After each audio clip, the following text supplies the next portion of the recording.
Las aventuras de Tom Sawyer, Mark Twain, capítulo 17.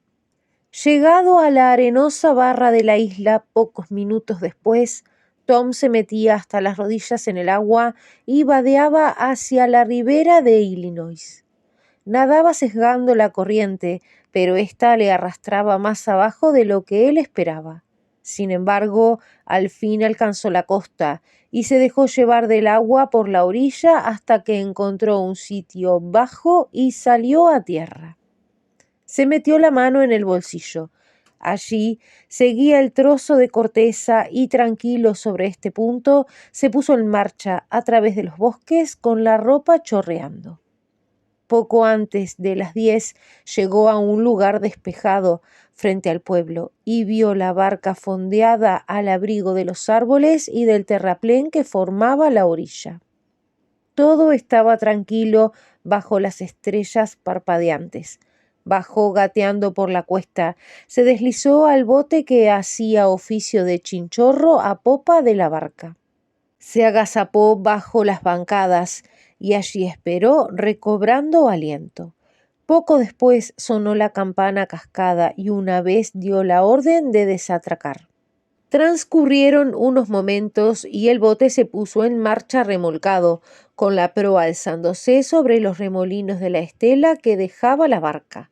El viaje había empezado y Tom pensaba satisfecho que era la última travesía de aquella noche. Al cabo de un cuarto de hora, que parecía eterno, las ruedas se detuvieron y Tom se echó por la borda del bote al agua y nadó en la oscuridad hacia la orilla, tocando tierra unas 50 varas más abajo, fuera de peligro de posibles encuentros. Fue corriendo por callejas poco frecuentadas e instantes después llegó a la valla trasera de su casa.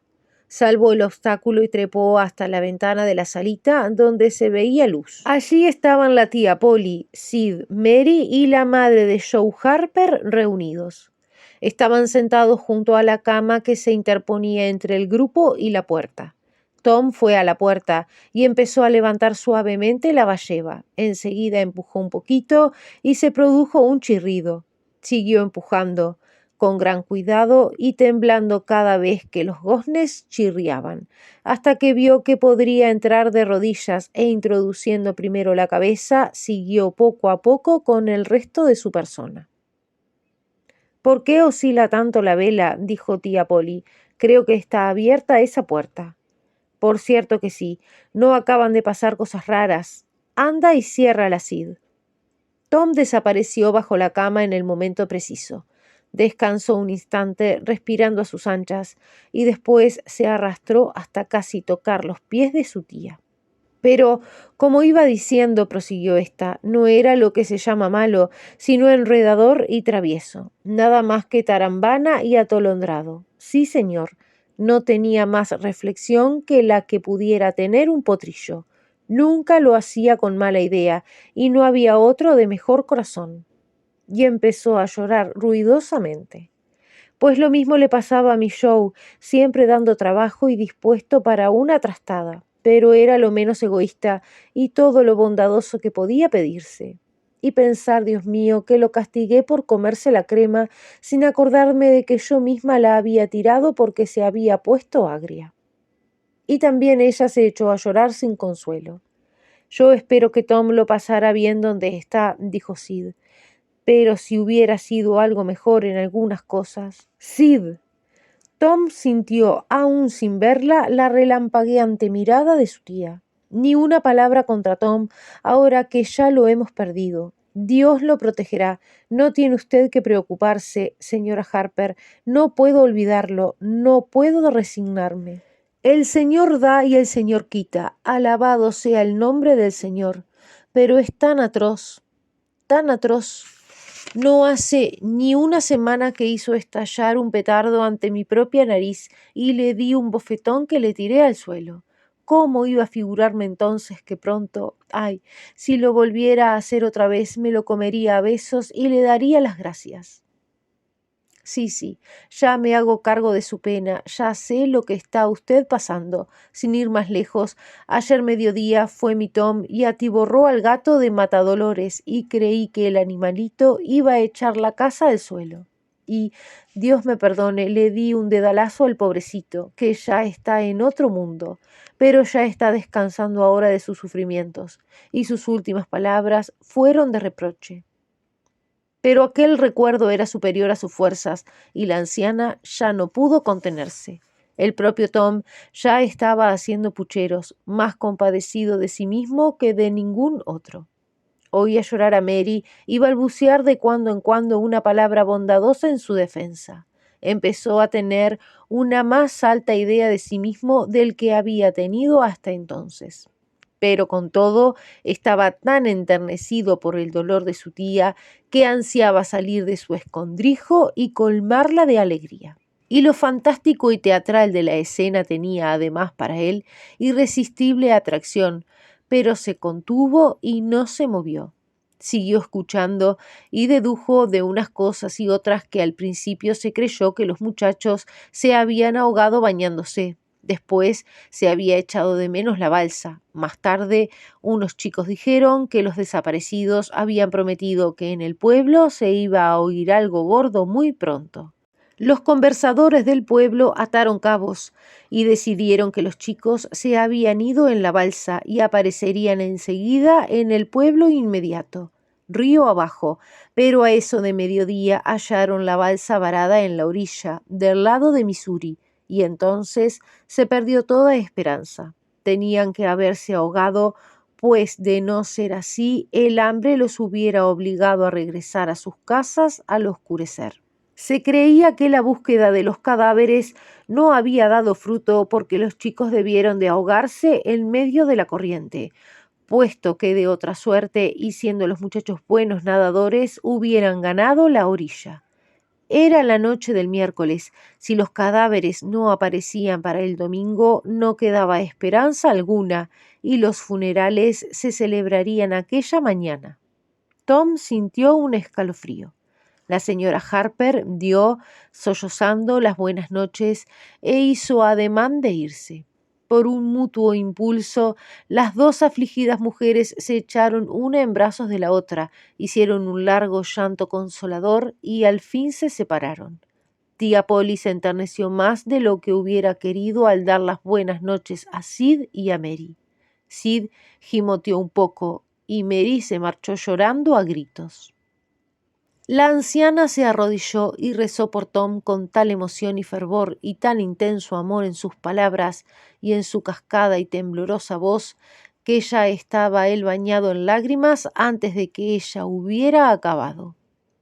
Tuvo que permanecer quieto y en silencio durante largo rato después de que la tía se metió en la cama, pues continuó lanzando suspiros y lastimeras quejas de cuando en cuando, agitándose inquieta y dando vueltas. Pero al fin se quedó tranquila, aunque dejaba escapar algún sollozo entre sueños. Tom salió entonces, se incorporó lentamente al lado de la cama, cubrió con la mano la luz de la bujía y se quedó mirando a la durmiente. Sentía honda compasión por ella. Sacó el rollo de corteza y lo puso junto al candelero. Pero alguna idea le asaltó y se quedó en suspenso meditando. Después se le iluminó la cara con un pensamiento feliz. Volvió a guardar apresuradamente la corteza en el bolsillo y enseguida salió sigilosamente del cuarto, cerrando la puerta tras él. Volvió al embarcadero. No se veía a nadie por allí y entró sin ocultarse en la barca, porque sabía que no habían de molestarlo, pues aunque quedaba en ella un sereno, éste tenía la inveterada costumbre de meterse en la cama y dormir como una piedra. Desamarró el bote, que estaba a popa, se metió en él y remó con precaución río arriba. Cuando llegó a una milla hacia el norte del pueblo, empezó a sesgar la corriente, remando con fuerza. Fue a parar exactamente al embarcadero en la otra orilla, pues era empresa con la que estaba familiarizado. Tentado estuvo de quedarse con el bote, pues podía ser considerado como un barco y por tanto legítima presa para un pirata. pero sabía que se le buscaría por todas partes y eso podía llevar a que los descubrieran. Así pues, saltó a tierra y penetró en el bosque, donde se sentó a descansar un largo rato, luchando consigo mismo para no dormirse. Y después se echó a andar, fatigado de la larga caminata hasta la isla. La noche tocaba a su término. Ya era pleno día cuando llegó frente a la barra de la isla. Se tomó otro descanso hasta que el sol estuvo ya alto y doró el gran río con su esplendor, y entonces se echó a la corriente.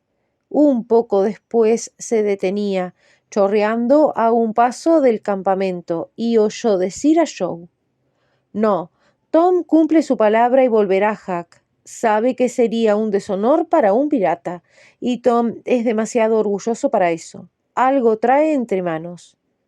¿Qué podrá ser?» «Bueno, las cosas son ya nuestras, sea como sea, ¿no?» «Casi, casi, pero todavía no. Lo que ha escrito dice que son para nosotros si no ha vuelto para el desayuno». «Y aquí está», exclamó Tom con gran efecto dramático, avanzando con aire majestuoso. Un suculento desayuno de tocino y pescado fue preparado en un momento, y mientras lo despachaban, Tom relató con adorno sus aventuras. Cuando el cuento acabó, el terceto de héroes no cabía en sí de vanidad y orgullo. Después buscó Tom un rincón sombreado donde dormir a su sabor hasta mediodía, y los otros dos piratas se aprestaron para la pesca y las exploraciones. Nuestros piratas se dedicaron a la caza de huevos de tortuga en la barra. Iban de un lado a otro clavando palitos en la arena, y cuando encontraban un sitio blando se ponían de rodillas y escarbaban con las manos. A veces sacaban 50 o 60 de un solo agujero. Eran redonditos y blancos, un poco más chicos que una nuez. Tuvieron aquella noche una soberbia fritada de huevos y otra al día siguiente por la mañana. Después de desayunar, corrieron a la barra, dando relinchos y cabriolas, persiguiéndose unos a otros y soltando prendas de ropa por el camino, hasta quedar desnudos. Y entonces continuaron la algaraza dentro del agua hasta un sitio donde la corriente impetuosa les hacía perder pie de cuando en cuando, aumentando con ello el jolgorio y los gritos. Se echaban unos a otros agua a la cara, acercándose con las cabezas vueltas para evitar la ducha, y se venían a las manos y forcejeaban hasta que el más fuerte sumergía la cabeza a su adversario, y luego los tres juntos cayeron bajo el agua en un agitado revoltijo de piernas y brazos, y volvieron a salir resoplando jadeantes y sin aliento. Cuando ya no podían más de puro cansancio, corrían a tenderse en la arena seca y caliente, y se cubrían con ella, y al rato volvían otra vez al agua a repetir una vez más todo el programa. Después se les ocurrió que su piel desnuda imitaba bastante bien unas mallas de titiritero, e inmediatamente trazaron un redondel en la arena y jugaron al circo. Un circo con tres payasos, pues ninguno quiso ceder a los demás posición de tanta importancia y brillo. Más tarde sacaron las bolitas y jugaron con ellas a todos los juegos conocidos, hasta que se hastiaron de la diversión. Joe y Jack se fueron otra vez a nadar, pero Tom no se atrevió, porque al echar los pantalones por el aire había perdido la pulsera de escamas de serpiente de cascabel que llevaba en el tobillo. ¿Cómo habría podido librarse de un calambre tanto tiempo sin la protección de aquel misterioso talismán? Era cosa que no comprendía. No se determinó a volver al agua hasta que lo encontró, y para entonces ya estaban los otros fatigados y con ganas de descansar. Poco a poco se desperdigaron, se pusieron melancólicos y miraban anhelosos a través del ancho río al sitio donde el pueblo se estiaba al sol. Tom se sorprendió a sí mismo escribiendo Becky en la arena con el dedo gordo del pie. Lo borró y se indignó contra su debilidad, pero sin embargo lo volvió a escribir de nuevo. No podía remediarlo. Lo borró una vez más y para evitar la tentación fue a juntarse con los otros.